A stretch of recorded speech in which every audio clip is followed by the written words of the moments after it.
Welcome to the deep dive. We've got quite a stack of source material here today, all focused on network security fundamentals, really getting into the hacker mindset and the anatomy of a cyber attack. We're going to break down how systems get compromised. And crucially, how to defend against it. Our mission today is pretty straightforward, really. Yeah. Give you the core knowledge fast and comprehensively. We need to pin down what assets actually need, protecting data, machines, processes, all of it. Right. And then walk through the sophisticated steps attackers take to get around those protections. If you understand their playbook, you're already halfway to a better defense. Okay, good starting point. Yeah. So let's kick off with the main goals of InfoSec, often called the CIA triad, right? We hear that acronym all the time. We do. And it stands for the big three: confidentiality, integrity, and availability. Okay. So confidentiality. Pretty simple, really. It means making sure data isn't disclosed to anyone who shouldn't see it. Unauthorized parties. Exactly. And that includes intentional leaks, a disgruntled employee maybe, Roar. or purely unintentional stuff like, someone accidentally leaving a cloud storage bucket open to the public. Happens more than you'd think. Oh, absolutely. Those unintentional errors, they can be a huge headache day to day, maybe even more than a deliberate attack sometimes. You got it. So the second pillar is integrity. Right. This is all about ensuring the data is consistent, accurate, and hasn't been messed with maliciously. Like changing data. Yeah, exactly. Think about a hospital system. Integrity means a patient's digital prescription is correct. Okay. If an attacker changes a dose or maybe shifts an appointment time in the database, well, the system might still be up, the data is visible. But it's wrong. Potentially dangerously wrong. Catastrophically wrong, potentially. Yeah. Real-world consequences. So, integrity is vital. Okay, what is the A? With availability. This one's about ensuring you have continued, reliable, and timely access to your data and resources when you actually need them. So if the system's down or swamped. Or just rendered useless somehow, Yeah. Then availability has failed. Simple as that. Okay, so those are the core three. But the sources also talk about other key objectives supporting CIA, like authentication and authorization. They sound similar. They do, and they work together. Authentication is step one. Proving identity. Like logging in. Right.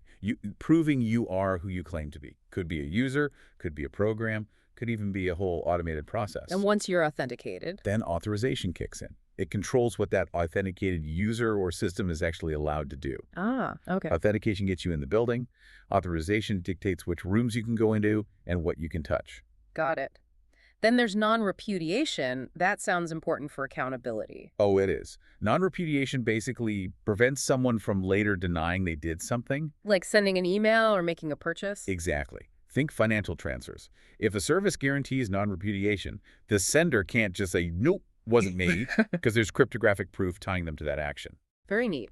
And the last one mentioned is privacy. Yeah, privacy is essentially applying CIA specifically to sensitive personal data. PI. Personally identifiable information, yeah. Yeah. Your financial records, health information, things like that. Yeah. Protecting its confidentiality, integrity, and availability. Okay, that lays the groundwork nicely. Now let's shift to the attack landscape. You mentioned assets earlier. Right. Assets are, well, anything an organization uses to do business. Data, computers, IP, physical stuff, logical stuff. Mm-hmm. It's broad. And threats. Threats range from accidents, Mm-hmm. simple ignorance, maybe oversight. Mm. But the really focused ones, the malicious ones, come from hackers. Which brings us to trust. Kind of feels weird talking about trust when everyone's pushing zero trust architectures. Yeah, but trust is still fundamental, especially internally. It's the baseline assumption, maybe, that users will generally follow the rules and not try to break things. But the trust can be broken. Absolutely.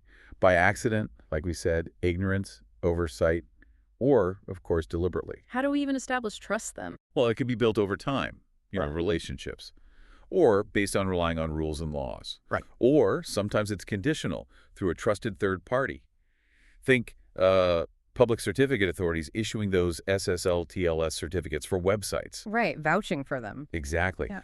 Now, the really interesting part, hacker motivation, it's not always the stereotype, is it? No, the sources suggest it's all over the map. It really is. Everything from just the thrill of it, like a technical challenge or a hobby, Right. all the way to serious financial gain, seeking power, or even just getting props and validation within hacker communities. And the financial side seems huge now. Oh, massively. Yeah. Stealing credit cards, blackmail, industrial espionage, selling corporate secrets, and ransomware, of course. Yeah. Encrypting data and demanding payment. They even rent out their tools and networks, right? Like crime as a service. It's become an industry, absolutely. Which leads to the question, who's the bigger threat? Insiders or outsiders? Yeah, we hear a lot about external attacks, state-sponsored stuff. But an insider, that feels way scarier. They're already inside the castle walls. That's a good way to put it. Historically, maybe 2/3 of incidents started externally. Attackers hitting web servers, firewalls, or using social engineering to trick employees. Phishing and stuff. Yeah. But you're right, the insider threat is incredibly potent. Disgruntled employees, maybe contractors with temporary access, they already have credentials, network access, internal knowledge. Less work for them to do damage? Much less. Often driven by revenge or just opportunistic theft. High risk. Okay, so someone's motivated. Maybe they're inside, maybe outside. How do they actually do it? Let's get into the hacking process itself. The sources lay out 5 stages. Yeah, a general life cycle. Reconnaissance, scanning, enumeration, attacking, and then post-attack activities. So, stage 1, reconnaissance. Footprinting, they call it. Sounds sneaky. It is. It's all about gathering intelligence on the target from every possible source, trying hard not to be detected. I like, what are they doing? Could be basic internet searches. You'd be amazed what's public. Company websites, LinkedIn, news articles. Finding employee names, tech details. Yep. Also, social engineering, manipulating people into giving up info. Or even dumpster diving, believe it or not. Looking for discarded documents. Wow. Okay, so they gather this passive intel. Then what? Then they move to scanning. This is more active. Using tools to confirm what they found in recon and discover new details. Like what kind of tools? Things like war driving around looking for Wi-Fi networks, ping sweeps to see which IPs are live on a network, and port scanning. Checking for open doors, basically. Exactly. Seeing which TCP ports are open, closed, or maybe filtered by a firewall. The catch here is scanning can be detected by security systems. So they got to be careful. Right. So after scanning, they've got a better map. Then comes enumeration. Enumeration. Now they're digging deeper, trying to find specific technical details that point to an actual exploitable vulnerability. Getting really specific now. Yeah. Like identifying the operating system based on how ports respond. Or banner grabbing. Banner grabbing. Sometimes services, like a web server or FTP server, will announce their product name and version when you connect. Oh, like Apache version 2.4.x running on Ubuntu. Precisely. That tells the hacker instantly, okay, I know known vulnerabilities for that specific version. Yeah. It's like getting a roadmap to the weakness. So all this prep work, reconnaissance, scanning, enumeration, sounds meticulous, takes time. The actual attack must be complex too. Ironically, no. The attacking phase itself is often the shortest part. Really? Yeah, if they've done their homework right in enumeration and found a good vulnerability, executing the exploit might take just seconds. Huh. If that specific attack fails, they just circle back to their enumeration notes, look for another potential vulnerability, and try that. A fallback plan. But getting initial access, that's not the end goal, is it? The sources emphasize what happens after the breach, the post-attack activities. Absolutely critical. Getting that first foothold is just the start. The immediate next step is often privilege escalation. Gaining more power on the system. Right. Using tools, maybe like keystroke loggers they install to capture admin passwords or other credentials. They want root access, administrator rights. Okay. Then they'll likely deposit more tools, backdoors, remote access Trojans, so they can get back in easily later. Persistent access. Exactly. Then they actually steal the data they came for. And finally, maybe the most important step for them. Covering their tracks. Removing evidence. Wiping logs, deleting tools, making it look like they were never there. They want to delay detection for as long as possible, avoid getting caught. Okay, that's the process. Now let's dive into some specific types of attacks the sources highlight. You mentioned availability earlier. DOS attacks. Right, denial of service. Yeah. These aim to disrupt legitimate access. Just overwhelm the system. That's one-way traffic generation, just flooding the target with junk requests until it can't keep up. Or sometimes it's about exploiting a specific software flaw that causes the target system to crash or freeze. Either way, legitimate users can't get through. And the bigger, badder version is DDoS, distributed denial of service. Yeah, DDoS takes it to another level. Instead of one attacker, they use a whole network of compromised machines. A botnet. Exactly. These bots, or zombies, are often secondary victims could be poorly secured computers, but increasingly, it's IoT devices. Internet of Things, like smart fridges and stuff. Smart fridges, webcams, thermostats, you name it. Easily compromised, often in huge numbers. The attacker uses a command and control server, a CNC server, to tell this botnet army to flood the primary target all at once. Almost impossible to stop with sheer volume. Nasty. Okay, shifting from availability to actually intercepting communication. Man-in-the-middle attacks, MIT-IM. MIT-IM is about inserting yourself between a client and a server without either realizing it. Several ways, like ARP spoofing on a local network. The attacker tricks devices into thinking their machine is the router or gateway. So all the traffic goes through them first. Precisely. They can read it, modify it, whatever they want before passing it along. Other methods involve messing with MSE addresses or DNS lookups. And if they miss intercepting the start of the session, the login, there's still session hijacking. Yeah, that's taking over a connection after someone has already logged in and authenticated successfully. How does that work? The attacker might eavesdrop on the connection to figure out session details, like TCP sequence numbers. Then they craft their own packets that look like they belong to the session and inject them. They can effectively kick the legitimate user off or just silently control the session. Okay, let's talk software flaws. Malware. It's a huge category. It is. Malware is just any software written to get access or cause harm without consent. Lots of types. Like worms. Worms are nasty because they spread by themselves, exploiting vulnerabilities to jump from machine to machine without needing a human to click anything. And Trojan horses. A Trojan is more about the delivery. It looks like legitimate, safe software, but it's carrying a malicious payload hidden inside. You run the safe program, you unleash the malware. Deceptive. What about rootkits? They sound deep level. They are. A rootkit tries to embed itself really low down, sometimes between the operating system, kernel, and the actual hardware. Its main job is often to hide other malware and make sure the attacker maintains control, even if security software is running. Very hard to detect and remove. We also need to mention insertion attacks, putting bad stuff into systems. Right. Big one is SQL injection. If a website isn't carefully validating user input, an attacker can sometimes insert database commands SQL code into a web form. And get access to the database behind the site? Potentially, yeah. Dump usernames, passwords, customer data. Huge breaches happen this way. Another type is cross-site scripting, XSS. XSS. That's where an attacker injects malicious script code into a web page itself.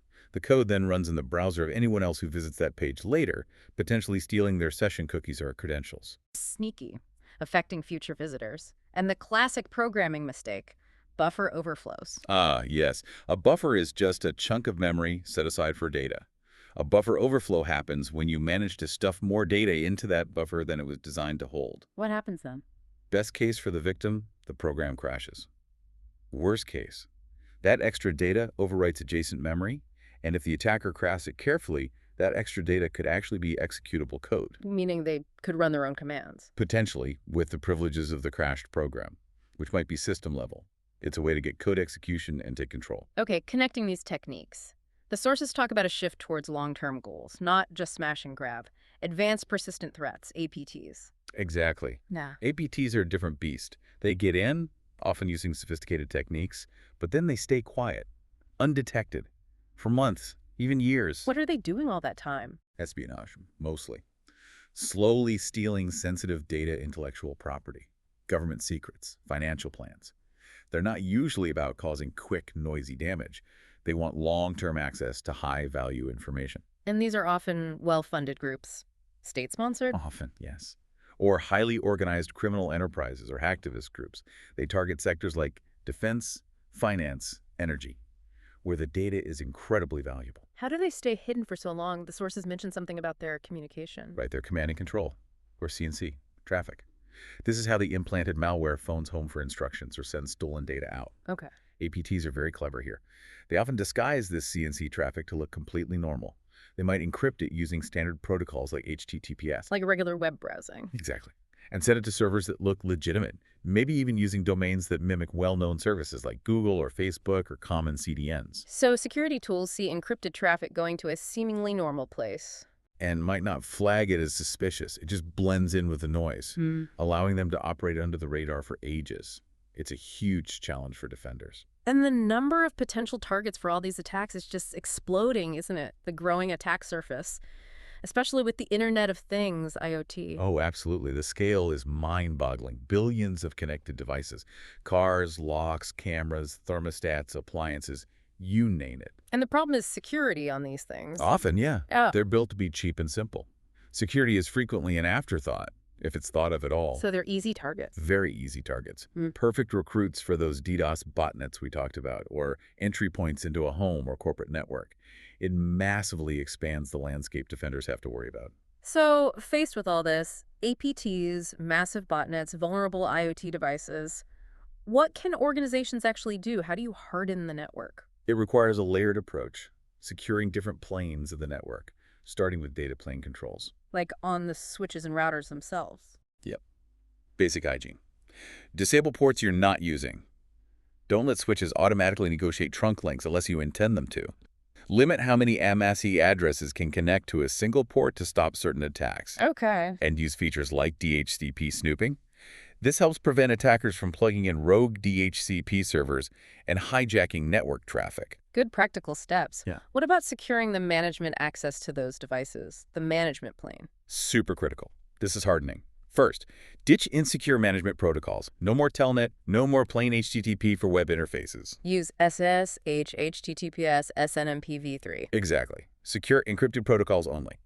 Then strictly limit who can actually access these devices for management. Don't let just anyone log into your core router. How do you manage that access control centrally? Use centralized AAA, authentication, authorization, and accountability.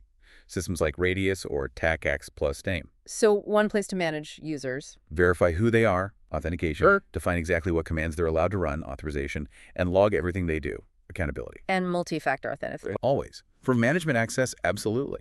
Two-factor authentication makes it much harder for stolen credentials alone to grant access. Okay, that was, wow, a really comprehensive deep dive. From the basic CIA principles of what we're protecting, right through the attacker's 5-step process, and into specific nasty techniques like APTs and DDoS, it really hammers home that to defend effectively, you kind of have to think like an attacker. You really do. And that brings us to a final thought, something for you, the listener, to chew on. The sources are clear. Cybercrime isn't just lone wolves anymore. It's industrialized. Like we mentioned earlier. Yeah. You've got specialized groups. Some just do reconnaissance, maybe using LinkedIn or Facebook to profile employees at target companies. Others develop and sell exploits or rent out botnets. They sell capabilities. So attacks become more efficient, easier to launch for less skilled actors? Precisely. It makes sophisticated compromises much more accessible. So the question becomes, how do we need to adapt our defenses when we're not just fighting individuals, but well-funded, specialized, almost corporate criminal enterprises? Something to think about.